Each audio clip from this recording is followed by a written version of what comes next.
Hello. So, I wanted to talk to everybody about my experience of UPW, the Tony Robbins seminar. Now, if you haven't been to UPW, you'd have a very different experience to those people that have. So I'll try and explain it for lots and lots of people. So UPW stands for Unleash the Power Within. And Tony Robbins, as you probably know, is a big guy out there. I mean, physically they're tall as well. But in the personal development world, he is one of the kind of pioneers from there. It's like so good. And so I joined virtually. And so UPW this year was in Birmingham in England, and a whole lot of people that I knew were there, and part of me was envious that they were there, but then I didn't get my act together to physically go there. So I decided about 2 weeks before to join virtually. And there's quite a few reasons for that. So the first being about managing my energy levels. And so if you can imagine these conferences, these seminars, there's 10,000 people plus at Birmingham NEC, everyone bouncing up and down, everybody kind of days are like at least 12 hours a day. And because of health conditions and blah, blah, blah, blah, I was thinking that going there physically would be quite demanding on my energy levels. And then, so that was one of the reasons. A second reason was finances.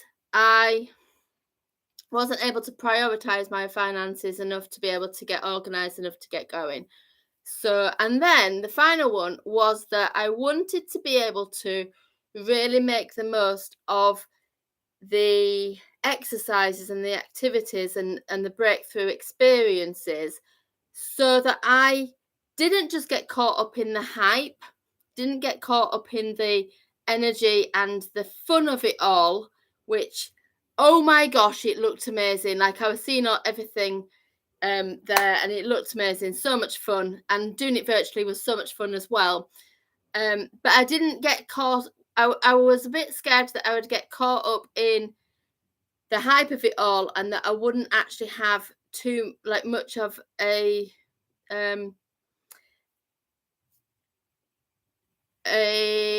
lasting effect, shall we say. That there was maybe a fear that I couldn't sort of follow through on the actions that I'd maybe planned at the time. So here we are. Anyway, so it was towards the end of July. So I'm just going to sit on here. I'm wearing things that are totally not color coordinated at all today. So never mind. So we joined online via Zoom, and it was due to start something like 9 a.m. on a Thursday, and went Thursday, Friday, Saturday, Sunday, and it was on every single day. And I was kind of going on, and straight away you get in the hype, everyone's introducing themselves, and this is a group of coaches, a group of trainers that Tony Robbins has trained to then people that are crew, people that are there to support everyone that's joined online. So we have people from loads of different countries. I was in my own time zone, so I could join at 9 a.m. my time, whereas there were people from America that were joining at sort of 2 a.m. or something like that. And there were people from like different countries that were joining at various times. So they would have been exhausted. Goodness me. And I really appreciate them coming and joining and getting involved with that. So what we were given a book like this. Now, this is the same book that people that were at the NEC get. Now, actually, I said that, but however, because I joined at the last minute, I didn't get sent a book or any of the pack materials, but that's because I joined only 2 weeks before the event. But I printed out all of the stuff, and then somehow, won't go into why, I acquired a book. So I've written it all out in my book. And one of the things that we did with that is that there are things that you could hold up. So a little heart-shaped thing. I made my own. It's up there. And the word yes, so you're like, yes, yes, yes, yes, yes. So whenever you're getting into this hype state that you can feel in yes. And even though we were joining virtually, can you imagine a crowd of like 10,000 people all in the NEC, getting really energized and up on their feet, dancing around, and yeah, getting really, really energized, really bouncing, lots of bouncing around. But then you can imagine that I did not expect from my living room to be doing the same sorts of things, to be having the same sorts of energy. So I would sit in my cozy little corner of the sofa, just across over there, and I'd be quite slumped at some point. I was like, this and I was what today. And at first I've got to admit, at first I was a bit of a grumpy bugger. I was quite annoyed at the fact that I was doing it virtually. I was glad to be there. I knew I needed to be there, and I was appreciating being there and doing it. But I was a little bit annoyed, like really quite annoyed that I wasn't there in person and that I wasn't actually with my mates. There's a whole lot of people that I knew, and I had this kind of like grumpy me, I'm missing out on something, but actually major FOMO. However, as the 4 days went on, the decision to go and do this virtually was the best decision of my life. And sometimes we make those decisions and we go, yeah, we'll do that, or we can't do it like that, we'll have to do it like that. But it turns out to be like a really amazing decision. So what we started off with was in our group, and we had all the people. We had Tracy was amazing. There was another Leslie there, but it was a guy called Les. And there's a whole lot of people that were the trainers, online trainers. And you'd introduce yourself and tell you why you're there, where you're from and everything. And you go through like some of the experiences that you've had. And you'd be like, you rock, Leslie. And then I'd be like, I rock, Leslie. And so it was a bit cheesy. It felt cheesy at first. And it felt a little bit awkward for me at first, even though I would maybe encourage some of those awkward things anyway. But there's certain things that just felt a little bit awkward, and it felt a little bit forced at first. Whereas by the end of the 4 days, every time we went back into our like little group, which was Team 4, you rock, Team 4. We would get back into, and people would do their shares and everything like that. So sometimes it didn't. Sometimes I would look and I'd see the crowd, and I'd be thinking, oh my gosh, I really wish I was there. Other times I would be really enjoying the group and enjoying the chat, and people will be talking in the chat and things like that. Anyway, onto the content. So we've got a book like this. Day 1 was all about, what even was it? All about being able to manage your energy levels, being able to manage thinking about your needs. We've got topics what we did on day 1 is like we did a board break. So just this last weekend, I did a board break at a different event. And that's the thing with things like that, is that you could do something physical like break a board, or like, I don't know, run on fire. The people that were at the Tony Robbins event were walking on fire. And now, have you ever walked on fire? I certainly haven't. And there's something about that it's more than the actual walking on fire. Someone that's done something like a parachute jump, anything that gets you out of your comfort zone. And because I'd not got the pack, I ended up buying some wood. Now, this isn't even the wood that you get for the board break. Bear with me. Right. The wood that happens for the board break is thick. It's like that sort of thickness. Right, and this is the one that I had at the weekend when I was at the breakthrough event with Success Psychology in Imran Ahmed. However, the one that I'd got, because I didn't have one and I thought I'll just be resourceful, I'll just work it out myself, I ordered about 10 of these in a pack from Amazon, and I use this. Now you can see that it looks like a cracker, that you could probably break through this with, like, you could probably use your little finger to break through it. But the idea of this is that what happens is you write on one side the things that you want to get rid of, and on the other side the feeling that you want to have. So if you've got a belief that you have, or a feeling, maybe feelings of my words aren't working. This is why I'm an art therapist, because words don't always come. Like limiting beliefs that you might have, things like, oh, I could write on the limiting belief, for example, here, that I can't communicate very well because the words don't come out very well. And then on the other side, I could say I'm an effective communicator. This is the kind of example anyway. So then when you're at an event, what happens is somebody holds this out like that, and then you smash through it with your hand. So you do two things. You could have, but you can't do that when you're at home by yourself.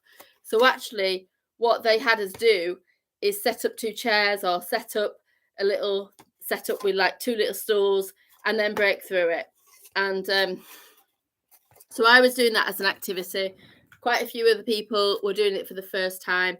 I've got to admit, I've done board breaks before, and so I've known physically I could get through the board break.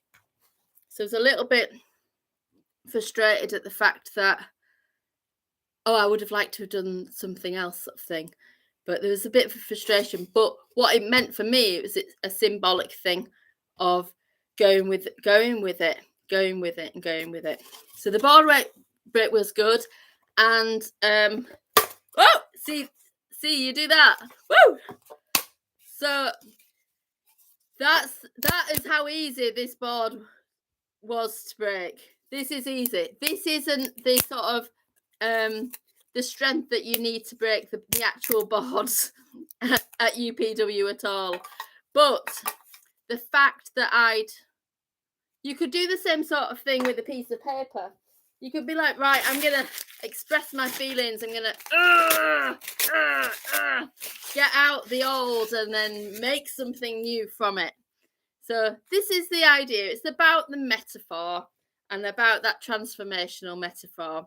So we ended day 1 having broken through boards, and I was seeing like posts online on Facebook and on Instagram of other people that I knew that had just walked across fire. I'm so impressed at those people that walked across fire. But the idea is that you're getting into the state. Now, talking about it, I can't really demonstrate to you what that feels like to be sort of getting into that state. But the idea, what Tony Robbins talks about a lot is physiology and managing your body language, managing how you are sitting, how you are being, how something different, like sitting like this is very different from sitting like this, for instance. And at one point, like various points during the virtual event, I would be standing up. I'd move my chair right across over here, and I'd move the table, and then I'd be like this. This is me in the lounge.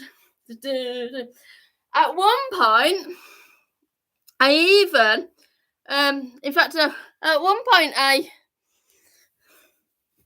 even did this. So,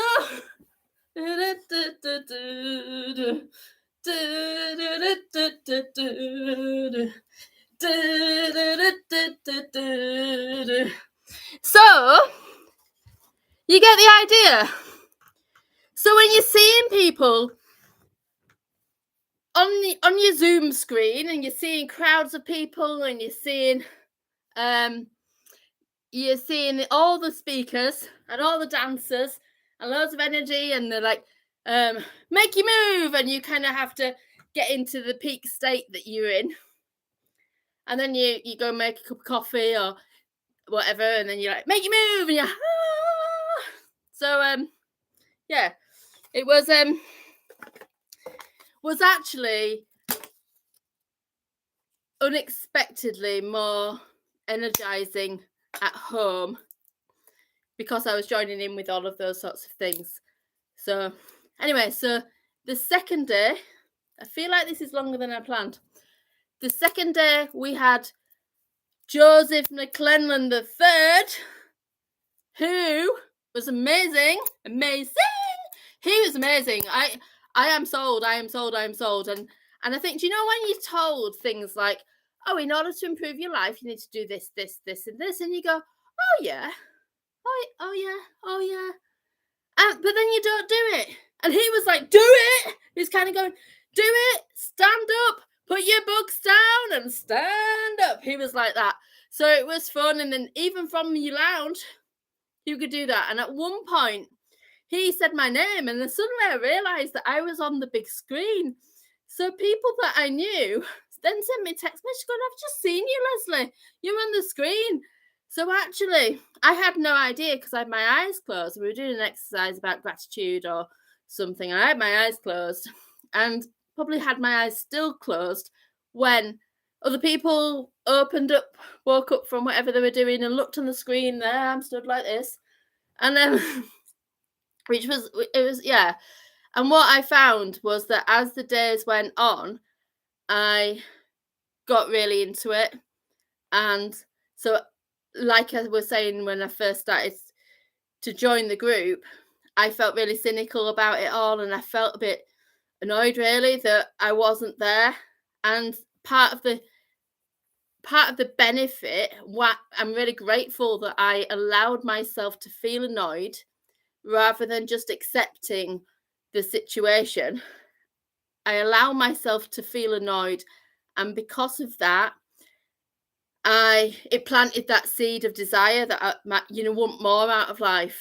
And sometimes we can be very accepting of, this is what life is like and this is what we do and we should be grateful. And yes, of course, it's nice to be grateful. However, what happens when you feel that desire for more is that it stirs something inside you. And sometimes that you then need to take action on that. So that's having that stirred inside me was really quite powerful, really. And I'm really grateful that I didn't actually go and then just sort of go, oh, here we are. And I don't doubt that if I was physically there, the transformations would have been outstanding. They would have just been amazing as well. Do not doubt that. But because I'd allowed myself to feel annoyed and envious of the situation that others were in, I wasn't, that caused me to need to break through more. So when I was doing the board break, that kind of frustrated me a little bit because it highlighted the contrast. And when there's a contrast highlighted, and when we're feeling the feelings authentically, I feel that we're actually on quite a high vibration there when we're authentically feeling and owning our feelings. I have this experience that we're really connected with ourselves and connected with our true selves, rather than pretending that we don't feel those things just to appease other people. And some of those things have been how I've acted in the past, whereas as more recently I've come to discover that, like, being able to express, like, I talk to people all the time about expressing themselves all the time, like other people about expressing themselves in art therapy, for instance, but then I would still find that I'm not fully expressing myself. So in any case, on we go to day 3. This is the powerful day. So I ended up putting this hot dog costume on, but I'm going to take this off. And the reason I put that on was because it came to the 4th day and I ended up putting it on. And I had it there, but I got excited and put it on. So the 3rd day, Tony Robbins was back in the room and he did an exercise where you really, really embody the emotions of the limiting beliefs that you feel. And if you maintained those limiting beliefs, what your life would be like and how it would be for you. So, and the sort of things that you might not be able to do, the things that you might miss out, And the idea of this is to really amplify the pain of that so that you can then break through it, so that you can actually get to more empowering beliefs. So again, this is about, rather than thinking, oh, well, it's not that bad, actually really anchoring in the feeling of how awful life might be if you maintained those beliefs, and then go into what life would be like with more empowering beliefs. So this was an exercise called the Dickens process, and that's based on the Charles Dickens, A Christmas Carol, the book, the film, we all know it, where actually Scrooge is then shown the past, present, and the future, and what life would be like in different situations. And he saw the error of his ways because he saw how awful it would be. And actually,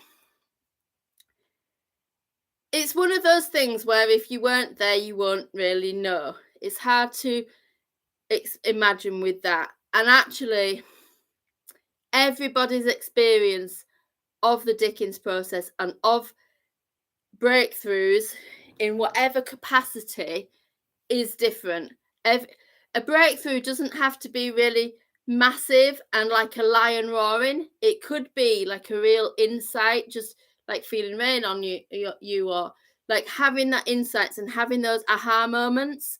Like, whereas actually sometimes things are powerful because of the repetition of it. So everyone's experience of the Dickens process would have been completely different, but I know for certain that was life-changing for me. So one of the phrases that they repeat constantly is, life will never be the same again. And it's like, life will never be the same. And you kind of, if you're approaching that from a position of cynicism and having not embraced it and having not gone sort of all in, then it's hard to really think how life would be changed. Or you might sometimes think, oh, well, that's just what happens, but I can't see things being the same for me. Or it might be possible for them, but not for me. However, actually, this is why every single person that does all of this work needs to do it for themselves and needs to really kind of look within and dig deep and not look to what other people are doing. And I was told afterwards that during that process, my friends that I know that were there, that were sitting together, they split up. So they went to different places in the room, and it would have been a busy room anyway, but they split up so that they could just really focus on themselves. And I thought that was really powerful. And I thought that just showed how committed everyone was, whether we were at home or whether we were physically in the room. It was a really personal sort of journey. And you get to the point where you're really anchored in the kind of the past, and you really what life might be like in the future if you didn't do the action, if you didn't take action to break through those limiting beliefs, if you didn't work through that. And how, okay, now is that how you want to feel? It's like, no, absolutely not.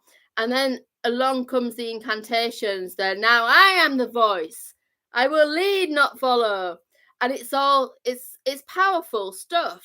And when I'm talking about it like this, I'm really generalizing. I'm really minimizing just how things would be. And I don't know if anyone else was there, if you have any other thoughts on this. But the idea of that is like, you know what? Enough is enough. Enough is enough. Right? Life can't be like this anymore, because it cannot be like that anymore. So you breaking through that. And then on comes the music again, and AC/DC. I'm there in my lounge. I've got a little lounge.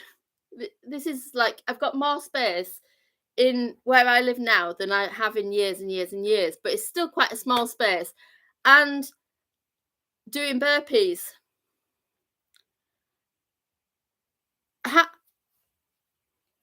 Doing burpees. My knees don't do very much these days, but doing burpees, and it's that kind of thing of like, what is it? Thunderstruck, that's the one. So thunder, thunder, thunder. Anyway, so I was doing burpees, and it was such an amazing day. And then in comes Jax Jones to do a load of DJing and music and partying. Russell Brand was there, and so I was kind of just dancing in my bed with a glass of wine, going, oh yeah, watching Russell Brand, who was doing a bit of comedy. It's funny. And yeah, my God, that was day 3. So yeah. Oh, and you know what? Every time we kept going back to our little group, Team 4, and they're literally doing your virtual hugs. So some people joined and they were with their families and they were doing stuff together, and I am a little puppets and I'm like, yeah, high five. Or you'd go up to the screen like this, high five, like this, and sometimes it would feel a bit false, but after a while it was really cool to high five, and you're seeing people in the room giving hugs out and stuff, and being able to be part of that would have felt really nice. But then actually, as the days went on, I felt more and more and more connected to those people in the rooms. And it wasn't just because I ended up being on the big screen in my hot dog costume, but that probably contributed to it. But there's something about the just sort of the energy, and there were like 10,000 people all meditating together on the last day. We had a day of talking about health and vitality, and I put my hot dog costume on because the last time I wore that was at London Marathon, and so actually that was embodying that feeling of being strong and health and vitality. And then I'm on the screen and kind of dancing away with a hot dog costume. But yeah, so we've got this book, and you look through. I'll try and see if I can see things like certain things here, beliefs about health, and beliefs about health that you have in the past. It's like, oh, health issues just run in the family and you can't change it. And then a new belief might be, well, actually, I can control what I eat. I can control how much I exercise. I can control so much, and I'm not limited to those things. I'm in charge what I eat. There's the sort of things. Questions about age, bringing illness, all sorts of things. There's loads of, in this book, there's loads of different things. We're talking about finding your passion. What is it that you want to do? What is it that you like to do? Well, if you were thinking, right, what I'm going to do that I love to do and that I would really enjoy doing, if you weren't ever able to do that again, how would that be? And things like yeah, what your values are, what you like, how you might become more certain when you want some uncertainty in your life. We've got whole reams of stuff about why I've signed up. Yeah. So all the time, while all this was happening, I was actually making art. So sometimes I'd be jumping back on the screen because there'd be things going on and I'd need to interact. Other times I'd be listening and making art at the same time. So I did 3 paintings, and then afterwards I finished them. So this one. So when I was making them during the event, it was very much a cathartic expression, like just splatting paint, like this, big movements. And then as I've developed afterwards, I fine-tuned them more and become a bit more. They started off being made with the old belief, the old story, the old emotional state, the limiting beliefs that I had in the past that I'm breaking through. And then the art was finished in a more aligned state, aligned to be more my true self. So this one is called Unleashed. So I actually, the other day, acrylic paint. The other day I did a whole lot of stuff with masking tape, painting over it. And then when it came to peeling it off, a load of the paint underneath came off. And at first it was like, oh, I've gone wrong. But then I peeled it off and I loved it. I loved the rawness of it. And I loved the sort of, it was sort of that, a bit like a raw emotion rather than something that was really nicely, neatly polished. And I loved that. And I straight away was like, that is being unleashed. So we've got unleashed and we have unfiltered. I've just varnished these today, so and they have dried, so I'm liking the shine on it. So unfiltered, you see some close up, and unstoppable. There. So I think the reason, one of the reasons why I made art is that, I mean, I'm making art all the time anyway. One of the reasons why I felt I had to make art was that I would really make the most and really justify being at home to do it. And if I made art and if I did some of the things myself, then like for me as well, and for nurturing that and to be able to express some of the stuff. And of course, as an art therapist, I'm expressing like some of the emotions that come into it, and that would not have been possible at the NEC. That, like, if I can, you imagine me going into the like Birmingham NEC, there's 10,000 people there, suddenly I get my easel out, I get my canvas out, it's like, don't you worry, Tony, I'm just getting a picture, I'm just getting my acrylics out, don't you worry. And I'm bouncing around and splatting paint. In fact, you know what, that would be good. I would love to have a room of people that big, well, maybe not that big, doesn't need to be that big, but just as many people as wants to get creative. I absolutely love the idea of that. That would be amazing. I'd feel that would feel really good. And I think that being able to make something just collectively is really fun. So, but that's one of the things about the benefits of being at home. And when I first made these, I had different names, and I was thinking about gratitude, I was thinking about breakthroughs, I was thinking about courage, I was thinking about what was I thinking about? I'm not even sure what other words I was thinking about. Freedom. That was a key thing. And then as I've made them, they started off as kind of just an embodiment of a mesh and a mush and the feelings that were needed. And then it's the art has become the breakthrough. So actually these are going to be on my website. If anyone can imagine this in their home, they are available to purchase. I'm also going to be making cards of the prints for them.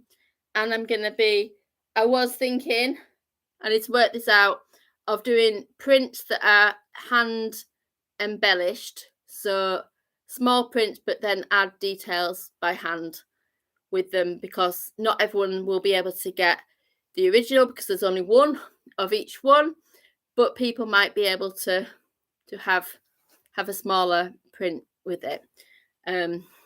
Yes, that's about all. But yeah, there were so many amazing speakers.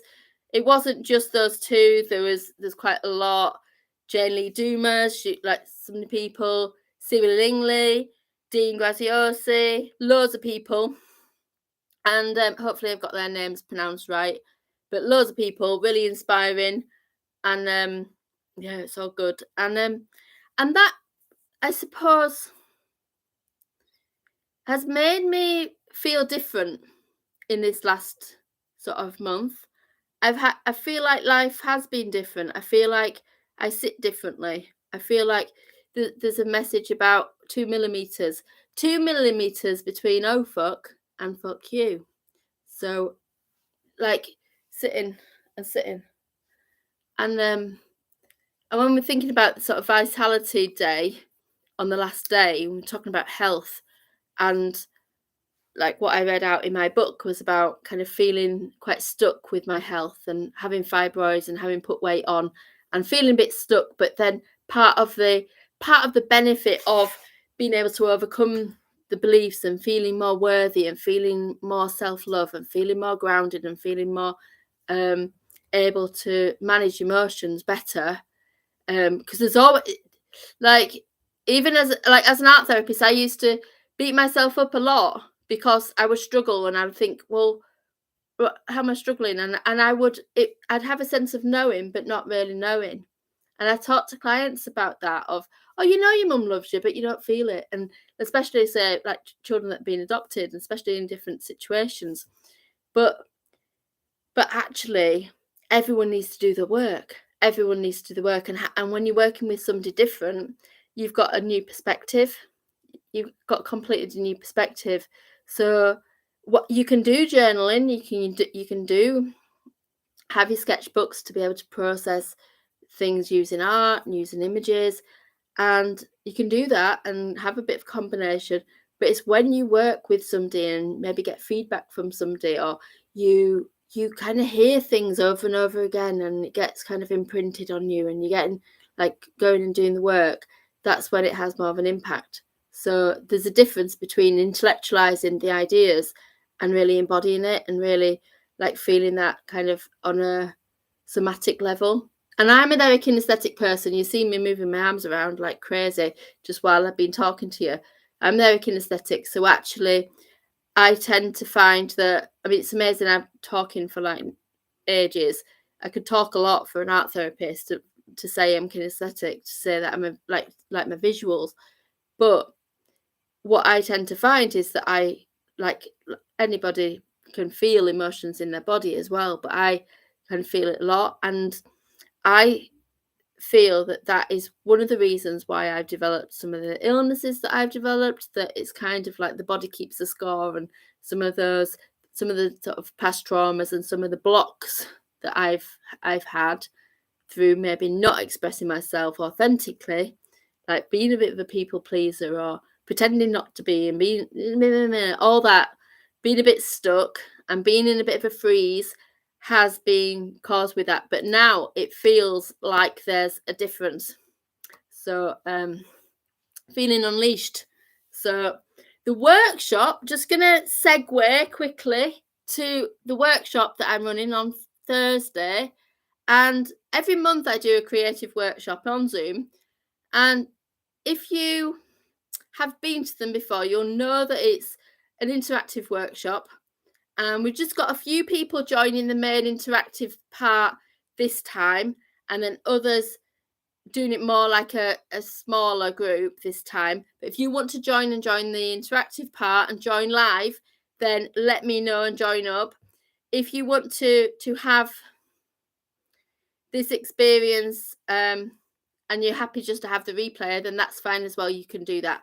So it's Thursday, the power of creativity, which, yeah, we tapped into the power, unleashing the power within, and the power of momentum, and the power of vitality. And this is, each page had a different, what do they do? Each day has a different, the power of your new identity. That was day 4. Day 3 was eliminate inner conflicts. That was a powerful day. And then, I don't know, the power of momentum. That was a good one. So now we've got the power of creativity taking place on Thursday. Sign up, ask me any questions if you have any, and I will see you soon. Thanks for watching. Bye bye bye.